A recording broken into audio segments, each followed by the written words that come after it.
பேச தமிழா பேச நேர்களுக்கு வணக்கம். இன்னைக்கு மீண்டும் ஒரு முறை எனக்கு கூட தான் பேச வரும். வணக்கம் நினைக்கிறேன். கண்ணெல்லாம் கலங்குற மாதிரி இருக்கு. ஆனந்த கண்ணீரா ரத்த கண்ணீரா? ரொம்ப ஒரு மாதிரி மிக்ஸ்டு ஃபீலிங்கா இருக்கு. இந்த மாதிரி மிக்ஸ்டு ஃபீலிங்கா எப்பவுமே இருந்தது இல்ல. Okay, so you feel so low down அப்படியா? அந்த மாதிரி இருக்கு. சரி, ஓகே. அண்ணாமலை அவர்களுடைய ராஜினாமா கடிதம் பொதுவெளியில வந்துருச்சு. அண்ட் ஆஃப்கோர்ஸ் அவரும் பேசிட்டாரு. இப்போ ஒரு சில விஷயங்கள் வந்து நம்ம தெளிவுபடுத்தலாம். அதாவது நமக்கு தெரிந்த குறைந்தபட்சமான ஒரு செய்திகள், தரவுகளை வச்சு, எதுவும் இந்த ஃபேப்ரிகேட்டட் ஸ்டோரிஸ்லாம் இல்லை. ஸோ அதை வச்சு நம்ம தெளிவுபடுத்தலாம். உங்க மனசுல என்ன கேள்வி இருக்குன்னு சொல்லு. உன்ன மாதிரி நிறைய பேருடைய மனசுல இந்த ஒரு சின்ன ஒரு வருத்தம், ஒரு பெரிய ஒரு வருத்தம், ரொம்ப ஒரு கனமான ஒரு உணர்வு இதெல்லாம் இருக்கு, நான் மறுக்கல. பட் என்ன உன் மைண்ட்ல ஓடுதுன்னு சொல்லு. அண்ணாமலை பாஜக வளர்த்த மாதிரி வேற யாருமே வளர்க்கல. பட் அதுலயே இங்க கான்ட்ரடிக்ஷன்ஸ் இருக்குல்ல. இப்ப அண்ணாமலை வந்து பாஜக வளர்த்த மாதிரி யாரும் வளர்க்கலன்னு நம்ம சொன்னோம்னா, முதல்ல என்ன சொல்றாங்கன்னா 2014 தான் நாங்க 2 சீட்டு கன்வெர்ட் பண்ணோமே, பொன்னார் வளர்க்கலையா? இவங்களுக்கு என்ன புரிய மாட்டேங்குதுன்னா, சீனியர்ஸ் யாரையுமே நம்ம குறைச்சு பேசணுங்கிறது நம்மளோட எண்ணமே கிடையாது. நான் மறுபடியும் சொல்றேன், மானசீகமா சொல்றேன். ஐயா ஜனா கிருஷ்ணமூர்த்தி காலத்துல இருந்து, இல்ல அவருக்கு முன்னாடி இருந்த காலத்துல இருந்து, டாக்டர் கிருபாநிதியில இருந்து எவ்வளவோ பேர் இந்த கட்சியை வந்து வளர்த்திருக்கிறாங்க. அதெல்லாம் வந்து மாற்றுக்கிறதே கிடையாது. ஸோ பொன்னார் வளர்த்திருக்கிறாரு, வானதிகா வளர்த்திருக்காங்க, எல்முருகன் வளர்த்திருக்காரு, தமிழிசைக்கா வளர்த்திருக்காங்க. ஸோ இவங்க எல்லோருக்குமான பங்களிப்பு இருக்குது. ஆனால் அண்ணாமலை வந்தபோது என்ன நடந்துச்சு அப்படின்னா, இந்த கேடர் ஃபோர்ஸ்ல ஒரு ரெஜுவனேஷன், ஓகே, ஒரு புது ரத்தம் பாய்ச்சப்பட்டதுன்னு சொல்றோம் இல்லையா, அது நடந்தது. அதை வந்து இவங்க சொன்னாங்கன்னா இவங்க என்ன நினைச்சுக்கிறாங்கன்னா, இல்லை இவங்க அண்ணாமலையுடைய வார் ரூம், அண்ணாமலையின் அடிவருடிகள், அண்ணாமலையின் சொம்பு, இப்படிலாம் இவங்க பெயர்களிட்டு அழைக்கும் போது நம்ம சொல்ல வரக்கூடிய அந்த நோக்கம் என்ன அப்படிங்கிறது போய் சேர மாட்டேங்குது. ஆயுர்வேதம் ஒரு பொக்கிஷம், நம் ஆயுள் நீட்டக்கும் அற்புதம். டாக்டர் ஸ்ரீவர்மாஸ். தங்கம் விற்று ஃபாஸ்டா பணம் பெற ஃபாஸ்ட் மணி கோல்ட் 9655799657. இந்த கிரவுண்ட் லெவல்ல அவர் ஏற்படுத்திய மாற்றம் எங்க போனாலுமே அண்ணாமலைக்காக பாஜக சேர்ந்திருக்காரு. அதற்கு முன்னாடி கட்சி இல்லாம இல்ல, அதுக்கு முன்னாடி கட்சியில உறுப்பினர்கள் இல்லாம இல்ல. ஆனால் அந்த வளர்ச்சியினுடைய வேகமும், அந்த வளர்ச்சியினுடைய விகிதமும், அதனுடைய பிரசன்ஸையும் நம்ம ஃபீல் பண்ணோம். இவங்க உடனே என்ன கேட்கறாங்கன்னா, அப்படின்னா கட்சி வந்து ஜெயிச்சிருக்கணும்ல அப்படிங்கிறாங்க. ஒரு கட்சி வெல்வது மட்டுமே ஒரு கட்சி வளர்வதற்கான அறிகுறி அல்ல. வெல்லணும், கட்சி வெல்லணுங்கிறது மாற்றுக்கிறது கிடையாது. ஆனால் அந்த கட்சி யாரை அணி சேர்த்து கொண்டு வெல்கிறது, அப்போது இருக்கக்கூடிய அரசியல் சூழல் என்ன, அப்போது எதிரில் நின்று பிரச்சாரம் செய்தவர்கள், இந்த மாதிரி பல ஃபேக்டர்ஸ் இருக்கு.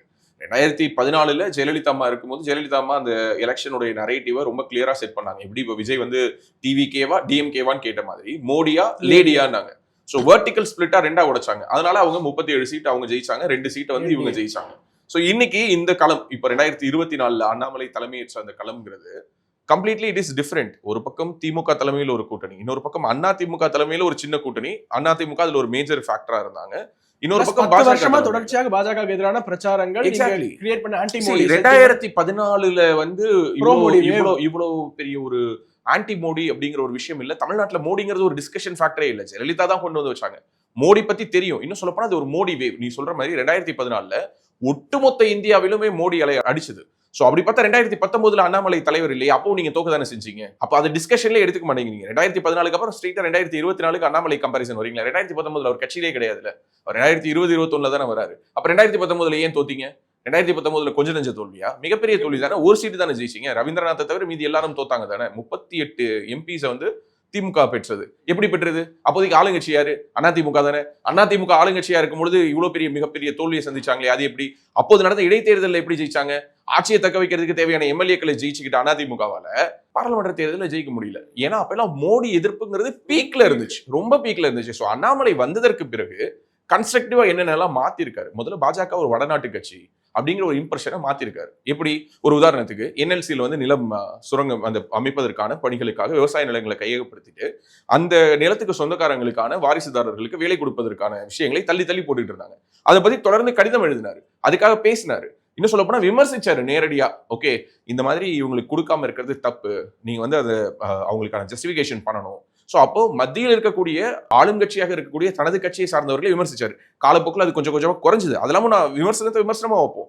பட் இந்த மாதிரி நிறைய அக்கேஷன்ஸ் நம்மளால சொல்ல முடியும். சோ ஒவ்வொரு விஷயப்படுத்துறது கட்சிக்குள்ளேயே எல்லா ஹிந்தி வார்த்தைகளையும் தமிழ் படுத்தி, இப்ப பிரபாரி அப்படின்னா யாருக்குமே தெரியாது, அது பார்வையாளர் அப்படின்னு ஒரு வார்த்தையை நிறைய சொல்லலாம். இது வந்து ஒரு உதாரணம். இன்னொன்னு பொதுவாகவே அவர் வந்ததுக்கு பிறகு அவர் மேல இருந்த ஒரு மிகப்பெரிய குற்றச்சாட்டு என்னன்னா, இங்க இருந்த பிராமின் லீடர்ஸை சைட்லைன் பண்ணாரு.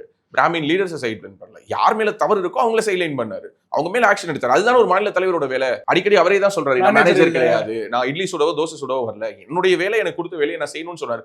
அதை அவர் செஞ்சாரு. ஆனா அதே நேரத்துல சரியானவர்களை, ஒரு பிராமணர் அப்படிங்கறத மட்டுமே ஒரு ஒரு ஷீல்டு மாதிரி, அது ஒரு தற்காப்புக்கான ஒரு கிடையை மாதிரி வச்சுக்கிட்டு வராம உண்மையா உழைச்சவங்க எவ்வளவு பேருக்கு அவங்க அங்கீகாரமும் கொடுத்தாரு. சோ அப்ப அங்க சாதிங்கிறது 2ஆம் கட்டம் 3ஆம் கட்டம் தான். இவருக்கு முன்பாகவே நான் பிராமின் லீடர்ஸ் அவ்வளவு பேர் இருந்தாங்க. அப்பெல்லாமும் நிறைய பேர் சைட்லைன் பண்ண மாட்டாங்க. அப்பெல்லாம் அது டிஸ்கஷனா வரல. பொன் ராதாகிருஷ்ணன் இருந்த பொழுதோ அல்லது தமிழிசை அவர்கள் இருந்த பொழுதெல்லாம் இல்ல எல்முருகன் இருந்த போதெல்லாம் வந்து யாருக்கும் அந்த டிஸ்கஷன்லாம் வரல. அண்ணாமலை வந்த போது மட்டும் இல்ல அவர் பிராமின்ஸையா கட்டம் கட்டுறாரு. மறுபடியும் சொல்றாரு பிராமின்ஸை கட்டம் கட்டுறாரு. அந்த மாதிரியான ஒரு தாட் ப்ராசஸும் அவர் கிடையாது. அவர் கட்சிக்கு எதிராக அல்லது கட்சியினுடைய வளர்ச்சிக்கு யாரெல்லாம் குந்தகம் விளைவிக்கிறாங்களோ அவங்க எல்லாரையும் தூக்கி வெளில போட்டாரு.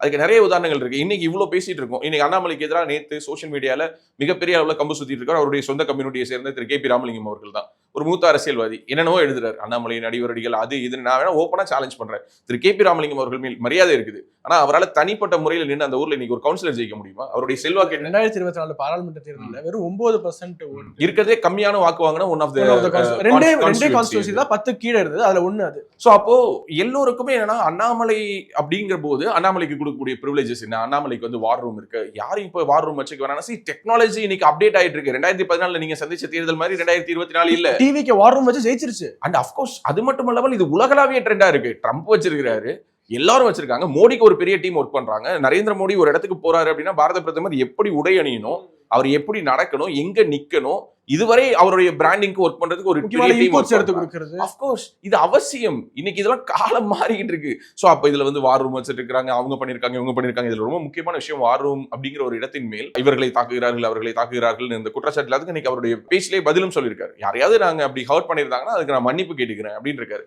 ரொம்ப ஹம்பிளா, அதே நேரத்துல ரொம்ப பீஸ்ஃபுல்லான ஒரு எக்ஸிட்டை வந்து குற்றம் சாட்டாம எக்ஸாக்ட்லி அவருடைய கடிதத்திலும் எந்த ஒரு இடத்திலும் அவருடைய யார் மேலும் பர்டிகுலரா இவங்க மேல அவங்க மேல இவங்க கிள்ளிட்டாங்க, அவங்க என்ன குத்திட்டாங்க, இவங்க பென்சிலை வச்சு பிஞ்ச் பண்ணிட்டாங்க, அது பண்ணிட்டாங்கன்னா சொல்லாம ரொம்ப சிம்பிளா எனக்கு சில மாறுபாடுகள் இருந்தது. தேசிய கட்சிகள் பொதுவா சொல்றாரு, பிஜேபின்னு சொல்ல, காங்கிரஸ்க்கும் அது பொருந்தும். தேசிய கட்சிகள் மாநிலத்தினுடைய குரலாக ஒலிப்பதில்லை.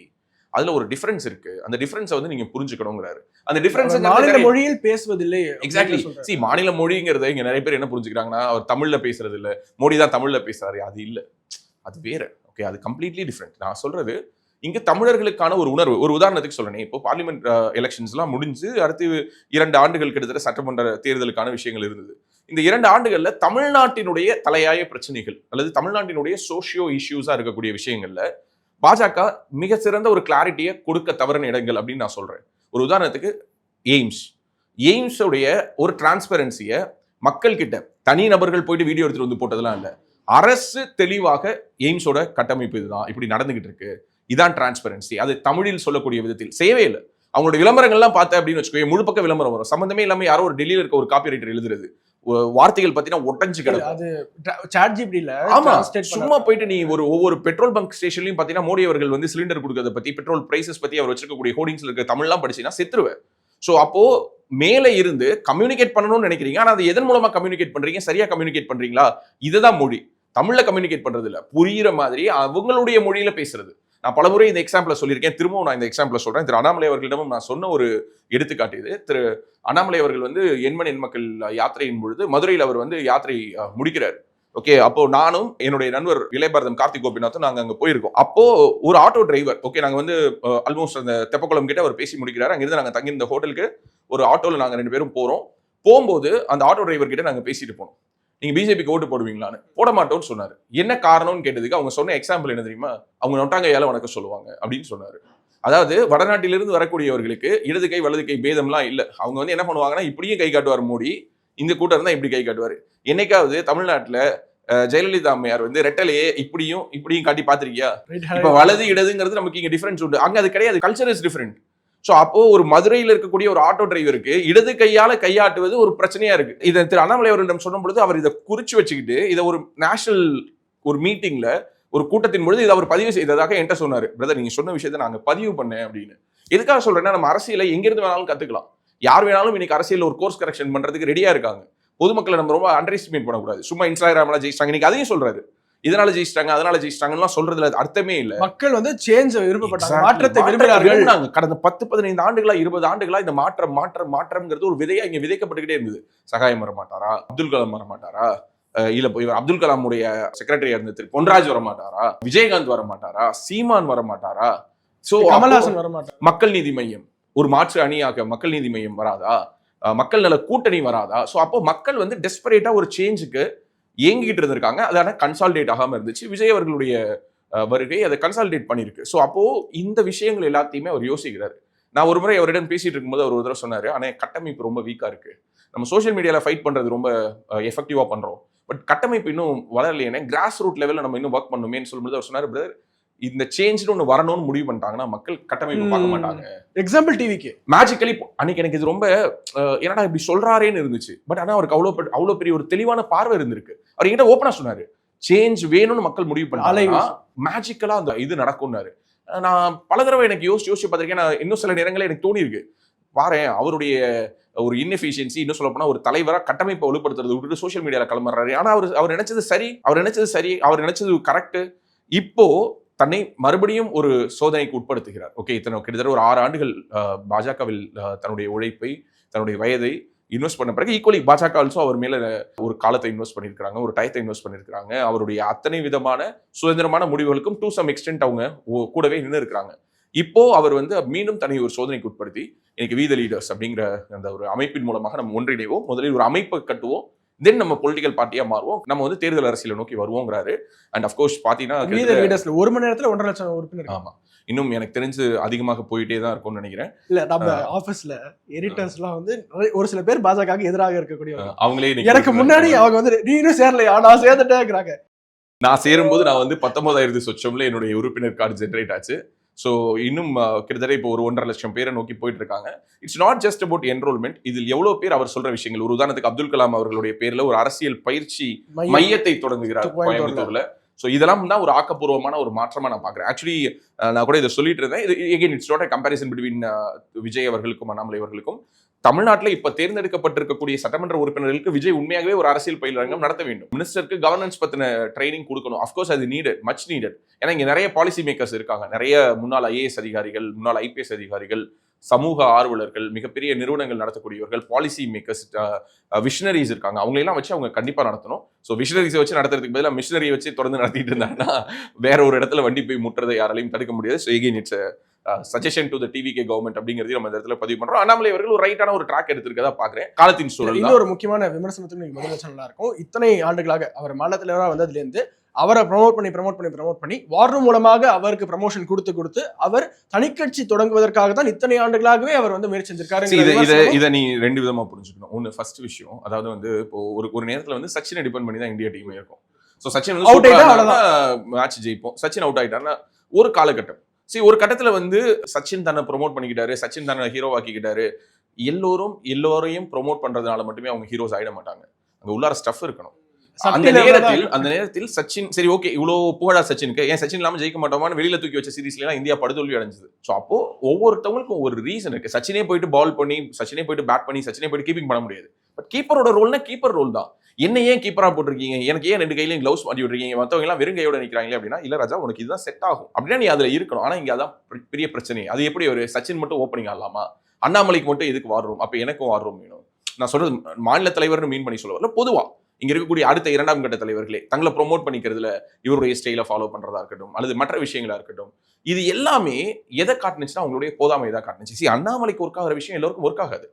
இன்னொரு விஷயத்தை ரொம்ப தெளிவாக அந்த இடத்துல பதிவு பண்ணணும்னு நினைக்கிறேன். இந்த ஒட்டுமொத்த டிஸ்பியூட்ல திரு நயினார் நாகேந்திரன் அவர்கள் திரு அண்ணாமலை அவர்களுடைய அரசியல் நிலைப்பாடுகள்ல, அதாவது அவர் மாநில தலைவராக இருந்தபோது, அண்ணாமலை மாநில தலைவராக இருந்து இவர் வெறும் சட்டமன்ற உறுப்பினராக இருந்தார் இல்லையா, அந்த காலகட்டத்திலுமே 2 பேருக்கும் இடையில ஒரு நல்ல ஒரு இணக்கம் இருந்துச்சு. இப்ப பாஜக தோத்ததுக்கு காரணம் அதிமுக கூட கூட்டணி வச்சது இல்ல, பாஜகவுடைய வளர்ச்சி அதிமுக கூட கூட்டணி வச்சதுனால போயிடுச்சுன்னு நினைச்சோம்னா, நான் ஓப்பனா சொல்றேன், நீங்க எல்லோரும் உங்களுடைய வருத்தத்தை ஒரே ஒருவர் நோக்கி தான் நீங்க காட்டணும். அது அரசியல் சாணக்கியர் அமித்ஷா அவர்கள். Let us be open. ஏன்னா அவர் தான் டிசைட் பண்றாரு. நயினார் நாகேந்திரன் போயிட்டு 27 சீட்டு கமான் அப்படின்னு சொல்ல முடியாது. பிராக்டிகலி பேசுவோம், அதுக்கான அதிகாரமும் அவர் கிடையாது. அண்ணாமலை அவர்கள் இருந்தாலும் அந்த இடத்தில் கிடையாது. அப்போ டெல்லி தலைமை கம்ப்ளீட் கான்சியஸ்னஸோட ஒரு முடிவு எடுக்கிறாங்க. என்ன முடிவு எடுக்கிறாங்க? இந்த முறை திமுக வீழ்த்துவதற்காக நம்ம அதிமுக போலாம். அவங்க நினைச்சது நடந்துருச்சு. ஆனா அவங்க நாம ஜெயிக்கணும்னு நினைச்சதுக்கு மேல வேற ஒன்று நடந்துருச்சு. ஸோ இது யாருமே எதிர்பார்க்காது. உதயநிதி பாஷையில சொல்லணும்னா, யார் எதிரின்னு தெரியாம யார் கூடயே சண்டை போட்டுட்டு இருந்தோம்னார்ல, அந்த மாதிரி கண்ணுக்கு தெரியாமல் இன்விசிபிளா இந்த பக்கம் இந்த டிவிகேவினுடைய வெர்ச்சுவல் வாரியர்ஸ் அவங்க போட்ட சண்டை, களத்துல இருந்த அந்த மாற்றத்துக்கான ஒரு இயக்கம், விஜயனுடைய ஸ்டார்டம், இந்த மாற்றம்னு எல்லோரும் பேசியதனுடைய அந்த ஒட்டுமொத்த அவுட்புட்டை விஜய் ஹார்வெஸ்ட் பண்ணியிருக்காரு. ஸோ அப்போ இந்த தேர்தலில் நடந்திருக்கக்கூடிய இந்த கொலாட்ரல் டேமேஜ், இந்த ஒரு மிகப்பெரிய ஒரு தோல்வி, இந்த இழப்பு அல்லது வாட் எவர் யூ சே 4 சீட்டா இருந்தது 10 சீட் ஆகாம ஏன் ஒரு சீட் ஆச்சு நீங்க கேள்வி கேட்கணும்னா நீங்க அதை யாரை நோக்கி தான் கேட்கணும்? அமித்ஷாவை நோக்கி தான் கேட்கணும். நான் திரும்ப சொல்றேன், இது ஒரே நயினார் நாகேந்திரன் டிஃபெண்ட் பண்றதுக்கு இல்ல. நயினார் நாகேந்திரன் அவர்களுடைய இடத்தில் யார் இருந்திருந்தாலுமே நான் இதுதான் சொல்லுவேன். அஸ்வத்தாமன் இருந்திருக்காரு, என்ன பண்ணிருப்பாரு? அமர் பிரசாத் ரெட்டி இருந்திருந்தாரு, என்ன பண்ணிருப்பாரு? தமிழிசை சவுந்தரராஜன் மாநில தலைவராக இருந்திருந்தா என்ன பண்ணிருப்பாங்க? அதெல்லாம் முடியாது. அமித்ஷா நான் இந்த தூக்கி விட்டெறிகிறேன் அப்படின்னா சொல்லியிருப்பாங்க? சொல்ல முடியுமா? சாத்தியம் இருக்கா? அப்போ இது ஒரு தேசிய கட்சி, இங்க நிறைய பைலா இருக்கு, இங்க நிறைய புரோட்டோகால் இருக்கு. இந்த புரோட்டோகாலை தான் யாரா இருந்தாலும் ஃபாலோ பண்ணோம். அதுல திரு அண்ணாமலை அவர்களுக்கு கொஞ்சம் கேப் கொடுத்தாங்க, கொஞ்சம் ஒரு விளையாடுறதுக்கான ஒரு ஸ்பேஸ் கொடுத்தாங்க. ஏன்னா இன்னும் சொல்ல போனா ஒரு கடைக்குட்டி மாதிரி ஒரு யங் ஏஜ்ல அவர் உள்ளார வரும்பொழுது அவருக்கு வயசு ஒரு 35 வயசு 36 வயசுல வராரு. அவர்கிட்ட நிறைய பிளான்ஸ் இருக்கு, அவர்கிட்ட அதை எக்ஸிக்யூட் பண்றதுக்கான ஒரு பவர் அண்ட் பொட்டன்ஷியல் இருக்குதுங்கிறத தலைமை அனலைஸ் பண்றாங்க. ஓகே, கோ ஹெட். கொஞ்சம் லைட்டா இப்படிதானே போகணும். இன்னும் கொஞ்சம் ஓப்பனா என்னென்ன சங்கடங்கள் இருந்தது அப்படிங்கிறது கொஞ்சம் உடச்சு பேச நல்லா இருக்கும்னு நினைக்கிறேன். அவர் மாநிலத்தில் தான் இருந்த போது அவருடைய விஷனை இம்ப்ளிமெண்ட் பண்றதுல என்னென்ன சங்கடங்கள் இருந்தது? நிறைய இருக்கு. ஒரு உதாரணத்துக்கு சொல்றேன், கல்யாணராமன் மாதிரியான ஒரு ஆளு தினசரி அண்ணாமலை பத்தி பேசிட்டு இருந்தார். அவர் ஏதாவது ஆக்ஷன் எடுக்க முடிஞ்சதா? இல்ல, நேத்திக்கு டெல்லி ஹவுஸ்ல அவர் கூட எல்லாரும் போட்டோ இதெல்லாம் ஒரு உதாரணம். நான் சொல்றது ஒரு சாம்பிள். திரு கல்யாணராமன் அவர்கள் பேசியது சரி தவறு, அவருடைய வாதம் விவாதம் இதெல்லாம் தாண்டி தனிப்பட்ட முறையில் திரு அண்ணாமலை அவர்கள் மேல அவர் அவதூறுகள் பரப்பிட்டு தான் இருந்தார். அதை யாராலையாவது கேள்வி கேட்க முடிஞ்சதா? ஏதாவது அவர் மேல நடவடிக்கை எடுக்க முடிஞ்சதா? சோ இதுதான் பிஜேபி. நான் தான் சொல்றேன், இதுக்கு இன்னொரு எக்ஸாம்பிளே நான் சொல்லிட்டேன். சுப்பிரமணிய சாமி இன்னைக்கு வரைக்கும் மோடியை பத்தி பேசிட்டு இருக்காரு. எதிர்கட்சிக்காரன் பேச துணியாதது கூட சுப்பிரமணிய சாமி பேசுறாரு. சுப்பிரமணிய சாமி இந்த கட்சி என்ன பண்ணுது? வேடிக்கை தான் பாக்குது. சோ அப்போ இது ஒரு உதாரணம். இது போல இங்க கட்சிக்கு அப்படின்னு சொல்லி பார்த்தா இங்க மாநில தலைவர் ஒருத்தர் இருப்பாரு, அமைப்பு செயலாளர்னு ஒருத்தர் இருப்பாங்க, யூனோவெல் ஆர்கனைசிங் செக்ரட்டரி திரு கேசவ விநாயகம் அவர்கள் மேல எனக்கு மரியாதை இருக்கு. பட் அதை தாண்டி நான் ஒரு விஷயம் சொல்றேன், ஒரு கட்சியை பேரலா நீங்க இன்னொரு பாடி போட்டு இயக்கக்கூடாது. இது தமிழ்நாடு மாதிரி ஸ்டேட் கிடையாது. இல்ல, மேபி என்ன நினைச்சுக்கலாம், ஒரு செக் வேணும், ரொம்ப ஃப்ரீ ஹேண்ட் இருக்க கூடாது சொல்ல வரேன். இந்த மாதிரியான புரோட்டோகால்ஸ் எல்லாம் இப்போ ஒரு உதாரணத்துக்கு ஒரு கட்சி இருக்கு, திமுக மாதிரி ஒரு கட்சி இருக்கு. அது எப்படி இருக்கும்? ஒரு தலைவர், ஒரு பொதுச் செயலாளர் இருப்பாங்க, அப்படிதானே? சோ ஜெனரல் செக்ரட்டரி, இங்க பாத்தீங்கன்னா பிரசிடென்ட், அந்த ஸ்டேட் பிரசிடென்ட்டோ இல்ல அந்த பார்ட்டியுடைய பிரசிடென்ட்டோ. அதே போலதான் இங்க காலமா பிஜேபியினுடைய ஆக்டிவிட்டிஸை செக் பண்றதுக்கு ஆர்எஸ்எஸ்ல முழு நேர ஊழியராக இருந்த ஆர்எஸ்எஸ் நபர்கள் தான் அந்த சங்கடன் மந்திரி உட்காருவாங்க, அமைப்பு செயலாளரா உட்காருவாங்க. இந்த அமைப்பு செயலாளர் ஒரு செக் அண்ட் பேலன்ஸ் பண்ணிக்கிட்டே இருப்பார். ஒரு உதாரணத்துக்கு சொல்லணும்னா இது தமிழ்நாடோட எப்படி பொருத்தி பார்க்கலாம். இப்போ முதல்வர் செய்யணும்னு நினைக்கிறதுக்குள்ளார ஆளுநர் குறுக்க வர மாதிரி ஒரு விஷயம் இருந்ததுன்னா எந்த முதல்வராவது ஆளுநரை விரும்புவாங்களா? நான் மறுபடியும் சொல்றேன், திரு அண்ணாமலை அவர்களுக்கு கேசவ விநாயகம் கூட டிஸ்பியூட் இருந்தது நான் சொல்ல வரல. அப்படி இருந்தாலும் அது அவர் பத்தி அவரே பேசுறதுதான் சரியா இருக்கும். ஆனா இப்படியான ஒரு அமைப்பு, ஒரு செக் அண்ட் பேலன்ஸ் அப்படிங்கிறது எங்கெல்லாம் தேவைப்படுதுன்னா நீங்க ஒரு நேஷனல் பார்ட்டி, அதனால தேவைப்படுது. இப்ப அது அண்ணாமலைக்கு தேவையில்லை இல்லையா? இனிமே அவர் நினைச்சதை செய்வார் இல்லையா? அங்கேயும் ஒரு ஸ்ட்ரக்சர் இருக்கதான் போகுது. அவர் மாநில தலைவரா இருக்காரா, இல்ல ஃபவுண்டரா வேற யாராவது வச்சு ஒரு ஜெனரல் செக்ரட்டரியா இருக்க போறாரா, பார்ட்டியுடைய பைலா என்ன, இதெல்லாம் நம்ம பொறுத்து இருந்து பார்க்க போறோம். ஆனா அவர் நினைச்சதை அவர் செய்யலாமா? யாரு கூடயும் அலைன்ஸ் வேணான்னு முடிவு பண்ணாருன்னா வேணான்னு நிக்கலாமா? எந்த சீட்ல நாங்க தான் கண்டெஸ்ட் பண்ணுவோம்னு சொன்னா அந்த சீட்டை இன்னொரு எதிர்கட்சி கேக்குது, கூட இருக்கக்கூடிய கூட்டணி கட்சி கேக்குதுன்னா வாங்காம அல்லது விட்டு கொடுக்காம இருக்கலாமா? இது எல்லாத்தையும் தாண்டி முக்கியமான இடத்துக்கு வரேன். இந்த 2026 எலெக்ஷன்ல திரு அண்ணாமலை அவர்கள் கண்டெஸ்ட் பண்ணலதானே?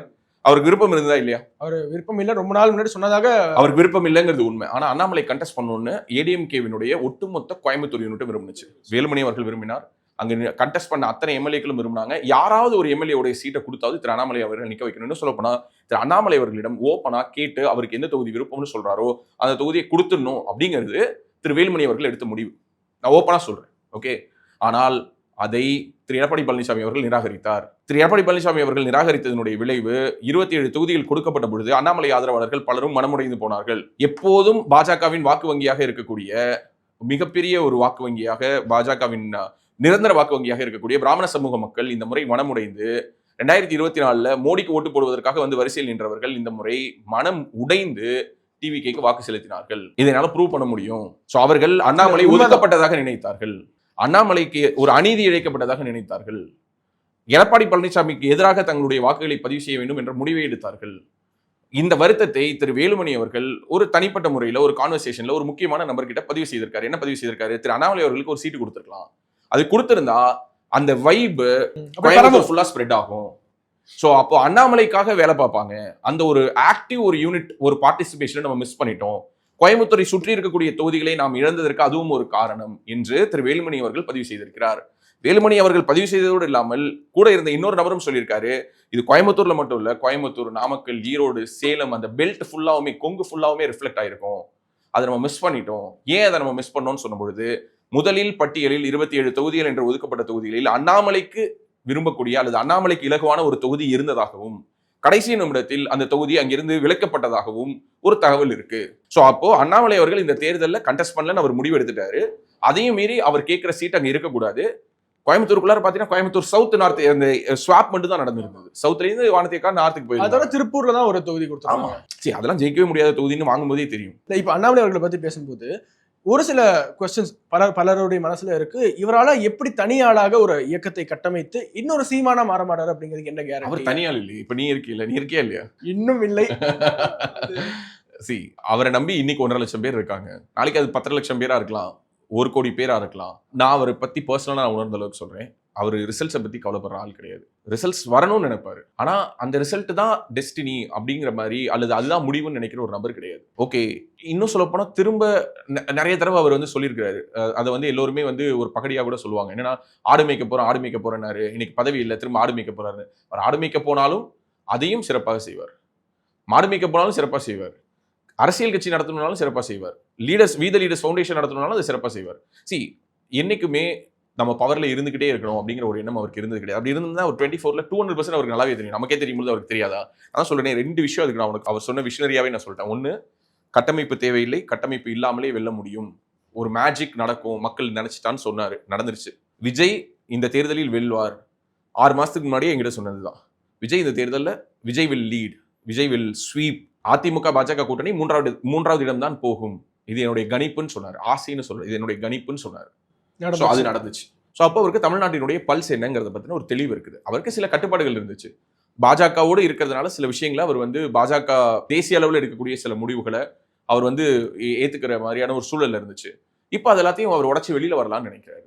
ஸோ அது வந்து தவறு கிடையாது. ஸோ அவருக்கான ஒரு ஸ்பேஸை கொடுத்து பார்ப்போம். ஏன்னா இப்போ இன்னொரு பக்கம் இப்போ நம்மள மாதிரியான ஆட்கள் வந்து இந்த நேரத்தில் தள்ளி நின்னோம் அப்படின்னா என்ன நடக்கும்னா, ஏற்கனவே அவர் போயிட்டு அமித்ஷா கிட்ட அப்ரூவல் வாங்கிட்டு பிஜேபியோட ப்ராக்சியா வராருன்னு ஒரு நரேட்டிவ் இன்னைக்குலேருந்து செட் பண்ண ஆரம்பிச்சிருவாங்க. இப்போ அவருக்கு மிகப்பெரிய த்ரெட் அவர் யாருக்கு தெரியுமா? மிகப்பெரிய த்ரெட்டா இருப்பார் உதயநிதிக்கு தான். விஜய் கூட இல்லை. விஜய் சிஎம் விரும்பினாலும் விரும்பாவிட்டாலும் அடுத்த 5 ஆண்டுகளுக்கு அவர் முதல்வர். இந்த அப்போசிஷன் ஸ்பேஸ் அவர் பிடிப்பாரு கண்டிப்பா. ஏன்னா அவர் அதை தானே பிடிச்சாரு. 2021 எலெக்ஷன்ஸ் முடிஞ்ச பொழுது இங்க ஒரு எதிர்க்கட்சிக்கான ஸ்பேஸ், ஒரு எம்டி, ஒரு வாய்னஸ் இருக்கும் பொழுது அதிமுக ஸ்பேஸ் பிடிச்சாரு. எக்ஸாக்ட்லி. எல்லோருமே சொல்ல ஆரம்பிச்சாங்க, அண்ணாமலை தாங்க எதிர்க்கட்சி மாதிரி செயல்படுறாரு. டெய்லி பிரஸ் மீட் வச்சாரு, டெய்லி கேள்விகள் கேட்டாரு. பிஜேஆர் எனர்ஜியில் தொடங்கி பல பல பல கேள்விகள். பாஜக குள்ள இருக்கும்போது ஒரு இன்ஸ்டிடியூஷனல் சப்போர்ட் அண்ணாமலை கிடைக்கும். பட் தனியாக இருக்கும்போது அந்த இன்ஸ்டிடியூஷனல் சப்போர்ட் அண்ணாமலை கிடைக்காது. இப்போ எண்மண் மக்கள் யாத்திரையின் போது உங்களுக்கே தெரியும், பாஜக போன்ற ஒரு கட்சியோட இன்ஸ்டிடியூஷனல் சப்போர்ட் அவர் கிடைக்கும். ஆனா இது ஒரு டெஸ்ட் தானே. இது அவர் விரும்பி தானே பண்றாரு. இப்போ இது என்ன நடக்குதுங்கிறது அவரும் தெரிஞ்சுக்கலாம்ல.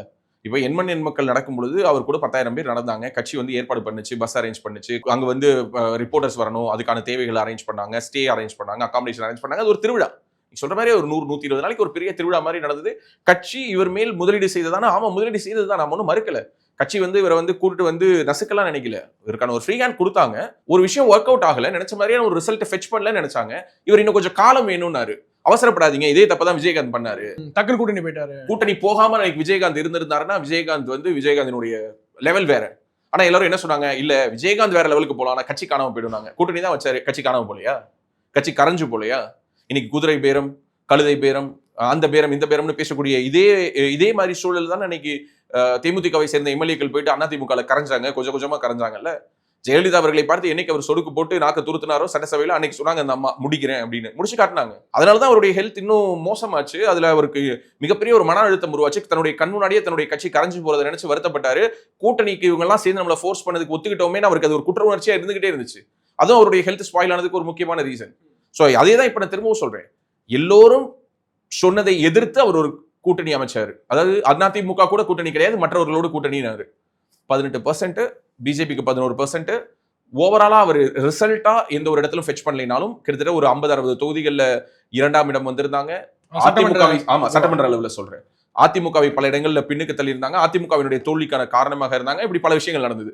ஸோ அப்ப திமுக தானே ரிசல்ட் ஃபெச் பண்ணுச்சு அப்படின்னு சொன்னா, யாரோ ஒருவர் களமாடும் பொழுது இன்னொருவர் தோக்குறதுங்கிறது இயல்பு. அப்கோர்ஸ் இப்ப திமுக வந்து அதிமுக வீழ்த்துறதுக்காக தான் நின்னுச்சு. ஆனா அதிமுக வீழ்த்துனுச்சு திமுக. எங்கேயோ இருந்த தாவேக்கா வந்து திமுக வீழ்த்தலையா? சோ அப்போ ஒவ்வொரு எலெக்ஷன்லயுமே 3 முனை போட்டி, 4 முனை போட்டின்னு ஒண்ணு உருவாகும் பொழுது இதெல்லாம் நடக்கும். சோ அப்போ நம்ம என்ன புரிஞ்சுக்கணும்னா, பிஜேபியில அவர் நினைச்ச விஷயங்களை செய்யறதுல சில சங்கடங்கள் இருந்துச்சு. சிம்பிள். அதனுடைய அர்த்தம் பிஜேபி அவர் வெறுத்துட்டாரு, பிஜேபியை வந்து அவர் வந்து இனிமே வந்து கண்ணில் கூட பார்க்க மாட்டாரு, எதிரியா ட்ரீட் பண்ணுவார் அப்படிலாம் இல்ல. மத்திய அரசு கொண்டு வரக்கூடிய நல்ல விஷயங்களை பாராட்டுவார். ஏதாவது தமிழ்நாட்டுக்கும் தமிழ்நாட்டு மண்ணுக்கும், நான் ஒரு போஸ்ட் கூட போட்டிருந்தேன், நீ படிச்சேன் தெரியல, அவருடைய பர்த்டே அன்னைக்கு, தமிழ்நாட்டுக்கும் தமிழ்நாட்டு மக்களுக்கும் அவர் இருப்பாருன்னு நிறைய பேர் கேட்டாங்க. அவர் ஒரு பிஎம் மெட்டீரியல், நீங்க ஏன் அவரை சொற்கிறீங்க, அவர் ஒரு தேசிய சிந்தனையாளர். இப்போ சொல்றேன், தமிழ்நாட்டை பொறுத்த வரைக்கும் தமிழ்நாடுன்னு பேசினா அது வந்து தேசிய சிந்தனை இல்லைன்னு அர்த்தம் கிடையாது.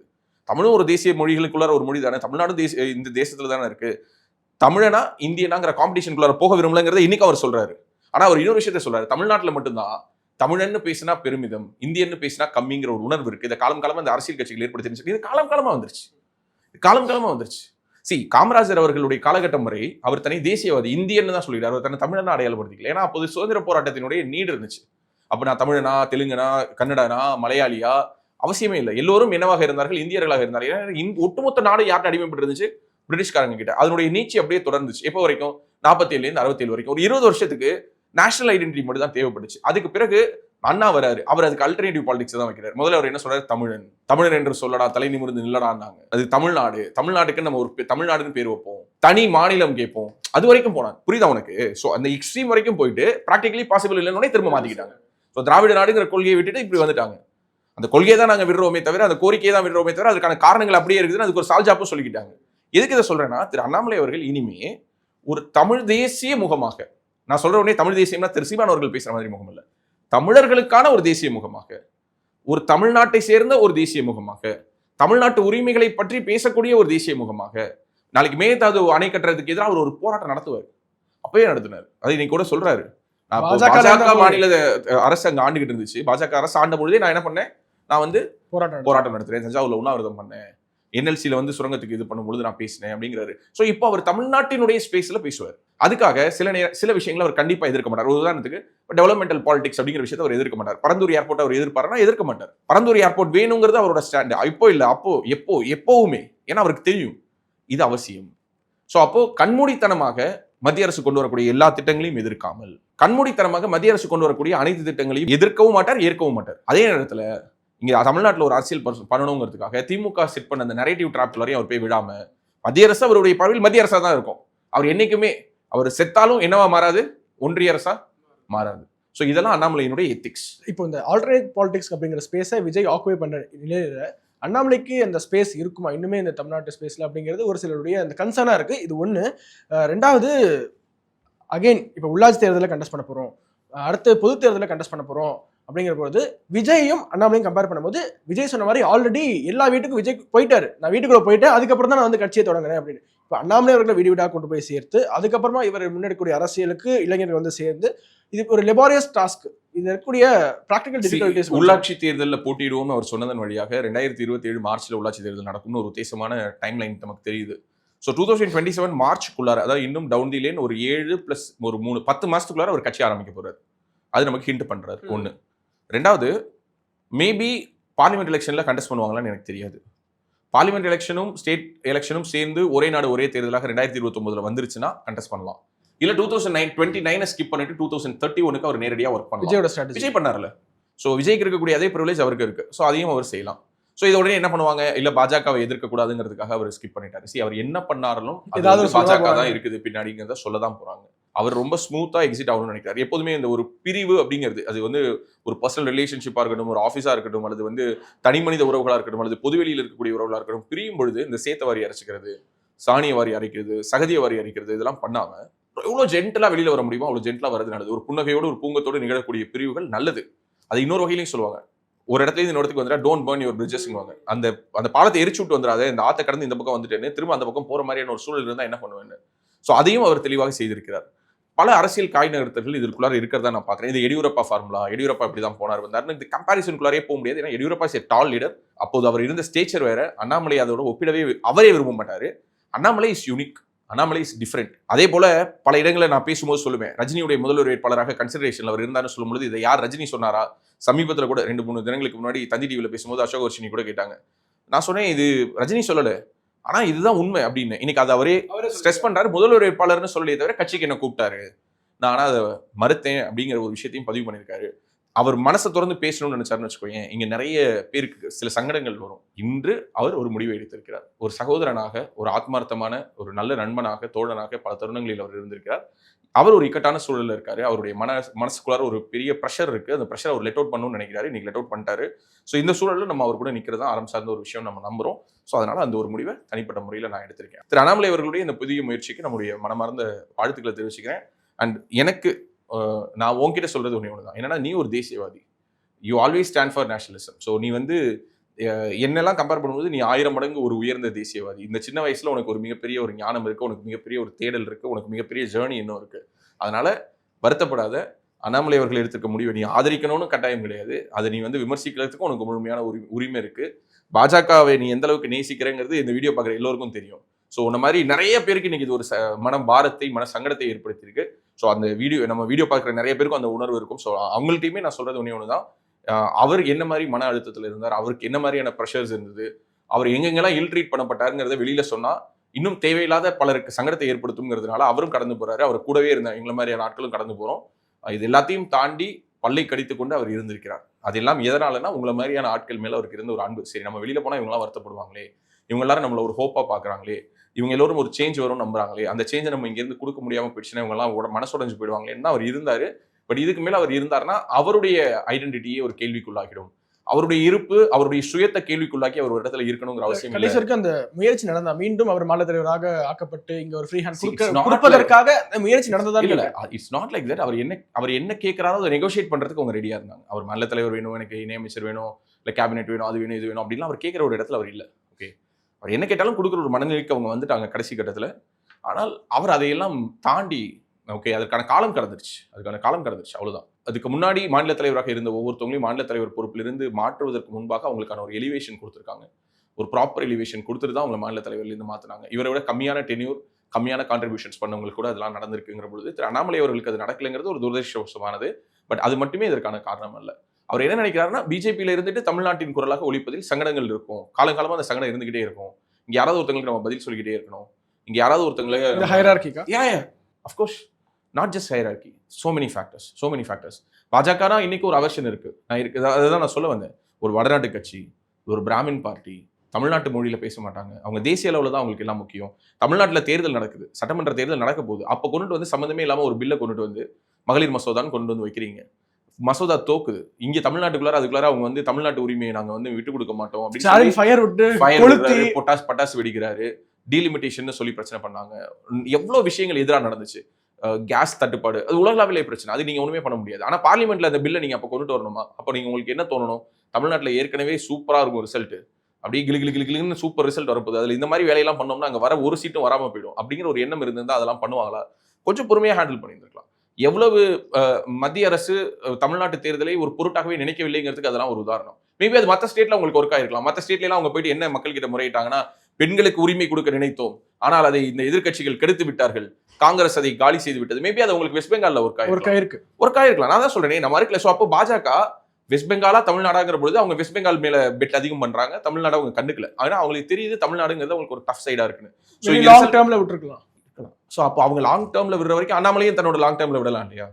சோ இப்படி மல்டிபிள் ஃபேக்டர்ஸ் சேர்ந்து தான் இந்த முடிவு எடுக்க வச்சிருக்கு. திரு அண்ணாமலை அவர்களுக்கு நம்முடைய வாழ்த்து சொல்லுவோம். அதே போல இந்த வீடியோல இருந்து குறிப்பிட்ட சில பகுதிகளை மட்டும் கட் பண்ணி பரப்புறதுக்கு தயாரா இருக்கிறவங்களுக்கு நம்முடைய நன்றியும் வாழ்த்துக்களும். இந்த வீடியோவை எப்படி போன வீடியோ கொண்டு போய் சேர்த்தீங்களோ அந்த மாதிரி இந்த வீடியோவையும் கொண்டு போய் சேர்த்து எனக்கு எந்த அளவுக்கு முடியுமோ அந்த அளவுக்கு கெட்ட பேரை வாங்கி கொடுக்கணும் அப்படின்னு சொல்லி உங்க எல்லாருக்கிட்டையும் அன்போட வேண்டிக்கிறேன். மீண்டும் பேசுவோம். நன்றி. உலக தமிழ் சொந்தங்களுக்கு வணக்கம். நான் ராஜவேல் நாகராஜன். பேசு தமிழா பேசு வலையொலியுடைய வளர்ச்சிக்கு நீங்களும் உறுதுணையா இருக்கணும்னு நினைச்சீங்கன்னா இந்த வீடியோடைய டிஸ்கிரிப்ஷன்ல இருக்கக்கூடிய ரேசர் பே லிங்கை கிளிக் பண்ணுங்க. அந்த லிங்க்ல போயிட்டு உங்களுக்கு விருப்பமான தொகையை பேசு தமிழா பேசுவனுடைய வளர்ச்சிக்கு உங்களுடைய பங்களிப்பாக நீங்கள் கொடுக்கலாம். நன்றி, வணக்கம்.